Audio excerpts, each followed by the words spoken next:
વિરાંજલી કાર્યક્રમનું આયોજન થયું છે ને વિરાંજલી સમિતિ અને જીટીપીએલ દ્વારા આયોજન કરાયું છે। વિરાંજલી 2.0નું આયોજન કરવામાં આવ્યું છે। 23 માર્ચે સાણંદમાં ભવ્ય વિરાંજલી કાર્યક્રમ યોજાશે। 100થી વધુ કલાકારો ક્રાંતિવીરોની શૌર્ય ગાથા રજૂ કરશે। શહીદ ભગતસિંહ, સુખદેવ અને રાજગુરુના પરિવારજનો ઉપસ્થિત રહેશે। આ સમગ્ર કાર્યક્રમની પટકથા સાઈરામ દવેએ લખી છે।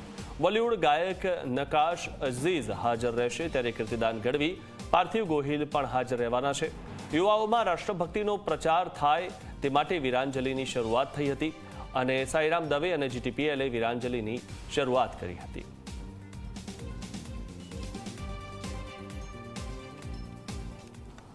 લોકડાયરામાંથી બહાર આવીને અભિનય, ગીત સંગીત અને અભિનય એ ત્રણેય જોડીને મલ્ટીમીડિયા શો અમે શરૂ કર્યો। અમે કર્ણાવતી ક્લબના આભારી છીએ।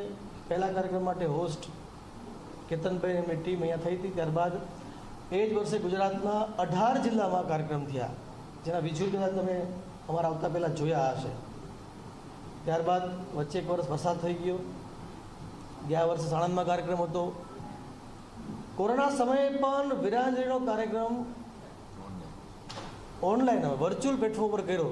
અમે વર્ચ્યુઅલ પ્લેટફોર્મ માધ્યમથી હજારો લોકો કીર્તનભાઈ ગઢવી અને સાયરામભાઈ સાથે કનેક્ટ થયા।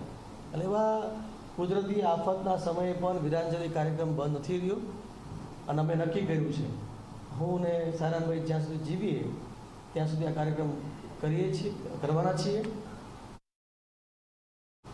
આમાંથી આ કાર્યક્રમમાંથી જે દેશની આવનારી પેઢી છે એ ક્રાંતિકારીઓના જીવનમાંથી પ્રેરણા લે, એમને દેશ માટે બલિદાન આપ્યું, પોતાનું જીવન કુરબાન કર્યું, એમાં જીવનમાંથી પ્રેરણા લઈને દેશની વર્તમાન પેઢી અને ભાવિ પેઢી દેશ માટે જીવતા શીખે, આવો આશય સાથે અમે આ પ્રયત્નો કરીએ છીએ।